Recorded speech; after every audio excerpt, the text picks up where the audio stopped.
नमस्ते students, welcome you all on my channel Maska maths. जी हाँ मित्रों, मुझे पता है आजकल आप काफ़ी व्यस्त हैं अपने एग्ज़ाम की प्रिपरेशन में, परंतु मुझे कुछ बच्चों ने अप्रोच किया और उन्होंने पूछा कि सर, जब हम एग्ज़ाम हॉल में एंटर करते हैं तो हम अपने किन चीज़ों पर ध्यान दें ताकि हमारा पेशेंस लेवल मेंटेन रहे और हम एग्ज़ाम अच्छी तरह से लिख सकें। तो आइए स्टूडेंट्स, आज हम इस वीडियो में इन सारी चीज़ों को बताने की कोशिश करते हैं। जैसा कि आपको पता है, आप एग्ज़ाम हॉल में एंटर करेंगे तो आपको क्वेश्चन पेपर 15 मिनट्स पहले दे दिया जाएगा।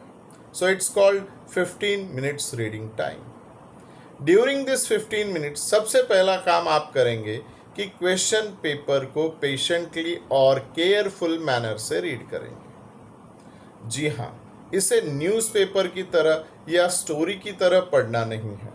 आपको हर एक चीज़ों पर ध्यान देकर पढ़ना है, क्योंकि जब आप इस क्वेश्चन को सॉल्व करेंगे तो आपके दिमाग में ये चीज़ें बनी रहेंगी कि किन चीज़ों को यहाँ पर आपसे पूछा गया है। तो दोस्तों, read the question with patience and in careful manner. Second point आता है, while reading the choice of question should be selected. आपको पता है कि आपको कुछ क्वेश्चंस में ऑप्शन दिए जाएंगे और के तौर पे। जब आप रीड कर रहे होंगे क्वेश्चन पेपर, तो आप उसी समय यह तय कर लीजिएगा कि कौन से ऑप्शन को आपको सॉल्व करना है। अगर आप ये तय कर लेते हैं तो आपका टाइम मैनेजमेंट कंट्रोल हो जाएगा और आप इम्पेशेंट नहीं होंगे while solving the question paper. So पहले से ही आप चूज कर लें कि आपको कौन से क्वेश्चन को अटेम्प्ट करना है। पॉइंट नंबर 3 पर आते हैं। कुछ क्वेश्चंस में आपको यूनिट्स वाले वैल्यूज़ दिए गए होंगे, किलोमीटर, मीटर, सेंटीमीटर। ट्राई करिएगा उन क्वेश्चंस में यूनिट्स को आप अंडरलाइन कर लें। देखिए बच्चों, अंडरलाइन करने से आपको ये पता चलेगा जब आप उस क्वेश्चन को सॉल्व करेंगे कि यूनिट सारे सेम यानी आइडेंटिफिकेशन में दिए हैं कि नहीं। अगर ये आइडेंटिफिकेशन में नहीं दिए हैं तो आपको इसे कन्वर्ट करना होगा, that is metre into centimetre या सेंटीमीटर इंटू मीटर।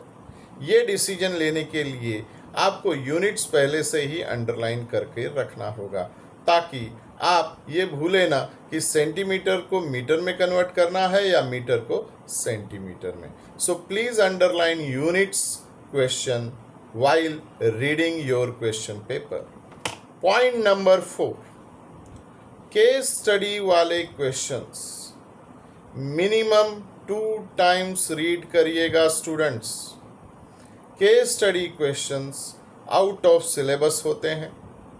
ये क्वेश्चन आप फर्स्ट टाइम देख रहे होते हैं, तो उसमें से कोई भी पॉइंट न छूटे, इसके लिए आपको ये क्वेश्चंस को 2 टाइम्स रीड करना है and with the patient manner.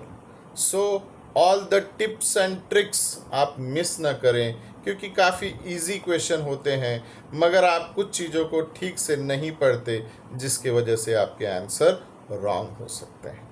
सो मेरा आपसे रिक्वेस्ट होगा कि ये इस तरह के क्वेश्चंस को कम से कम 2 बार रीड करें। 15 मिनट्स यूटिलाइज होने के बाद कुछ बच्चों का क्वेश्चन ये है कि सर, हम प्रॉपर टाइम पे हमारे क्वेश्चन पेपर को कंप्लीट नहीं कर पाते। आइए देखते हैं किस तरह से हम अपने क्वेश्चन पेपर को पूरी तरह से कंप्लीट करें और उसको एक बार रीचेक भी कर लें। सो इसे कहते हैं बच्चों टाइम मैनेजमेंट। टाइम मैनेजमेंट के लिए, जैसा कि आपको मैं स्क्रीन पर दिखा रहा हूं, कि 1 mark is equal to 2 minutes. Sir, ये 1 mark is equal to 2 minutes का क्या फंडा है? देखिए बच्चों, 180 मिनट्स आपको मिलते हैं 80 मार्क्स के पेपर को सॉल्व करने के लिए, तो ये आपको 2.25 का वैल्यू देता है। सो अप्रॉक्सीमेटली आपको 1 मार्क क्वेश्चन 2 मिनट्स में कंप्लीट करने होंगे। ये आपका प्रॉपर टाइम मैनेजमेंट है। सर, हर बार हम 1-1 मिनट में घड़ी को देखें क्या? नहीं दोस्तों, इसके लिए मैंने आपको सेक्शन वाइज मिनट्स डिवाइड कर दिए हैं। आप देख रहे हैं सेक्शन ए 20 मार्क्स के लिए है, तो आपको 40 मिनट्स में कंप्लीट करना है। सेक्शन बी आपका 10 मार्क्स का है, तो 20 मिनट्स में कंप्लीट हो जाएगा। सेक्शन सी 18 मार्क्स का है, 36 मिनट्स लीजिएगा। सेक्शन डी 20 मार्क्स का है, तो 40 मिनट्स में कंप्लीट कर दीजिएगा। और सेक्शन ई 12 मार्क्स का है, तो 24 मिनट्स में कंप्लीट हो जाएगा। स्टूडेंट्स, अगर आप सही ढंग से प्रॉब्लम सॉल्व कर रहे हैं तो ये टाइम मैनेजमेंट आपका परफेक्ट होगा और 160 मिनट्स में आपके टोटल क्वेश्चन पेपर सॉल्व हो जाएंगे। सो आपको रिमेनिंग 20 मिनट्स पेपर को रीचेक करने के लिए अवेलेबल होगा। So please try to complete your questions on time by this time management. I hope you understand perfectly. अब टाइम मैनेजमेंट के बाद नेक्स्ट क्वेश्चन आता है, during the writing of paper किन बातों पर हमें ध्यान देना चाहिए। तो बच्चों, मैं आपको ये बताना चाहता हूँ कि during the writing of paper आप सबसे पहले आंसर पेपर के सबसे लास्ट पेज को रफ करके हेडिंग दे दें और उसके बाद उस रफ पेज को आप इस तरह से कट कर दें, ऑलरेडी कट कर दें, ताकि एग्ज़ाम ख़त्म होने के बाद किसी का भी रफ पेज कट न करने से रह जाए। आप कट करने के बाद भी उस पर जो भी करेंगे आपको एकदम साफ साफ दिखाई देगा। तो रफ करके पहले से ही आप उसको कट कर देंगे तो आपको अंतिम समय में जो प्रॉब्लम होगी उसे नहीं झेलनी पड़ेगी। Point number 2, highlight your answer by creating a box or circle, my dear friends.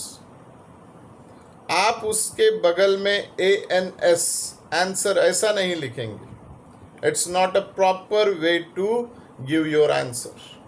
उसे हाईलाइट ज़रूर करें, बॉक्स में रखें या सर्कल कर दें। Point number 3, write formula in the steps where you used that formula in right hand corners. जैसे ही आपने कोई फॉर्मूला यूज़ किया है तो उसके बारे में आप लेफ्ट हैंड कॉर्नर पे लिख दें, इस पर मार्क्स दिए जाते हैं। सो ये याद रखिएगा कि जो भी फॉर्मूला आप यूज़ करके वो स्टेप कंप्लीट कर रहे हैं उस फॉर्मूले को आप राइट हैंड कॉर्नर पे मेंशन करें। और एक इम्पॉर्टेंट बात, convert irrational denominator of your answer in rational number. For example आपको आंसर मिलता है 1/√3, तो इसे 1/√3 करके छोड़े ना, इसे रैशनलाइज करें, √3 से मल्टीप्लाई करें और आपका आंसर आएगा √3/3।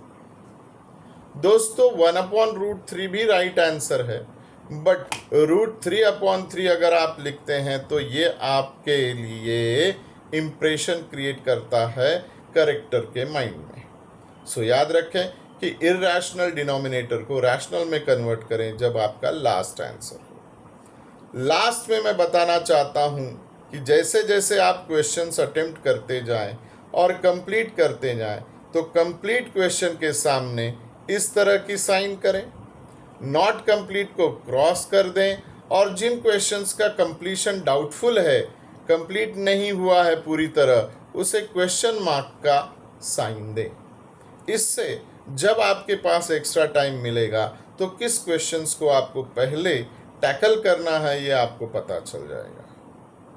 दोस्तों, मैथ्स एग्ज़ाम का प्रेशर कई स्टूडेंट्स के माइंड पे होता है।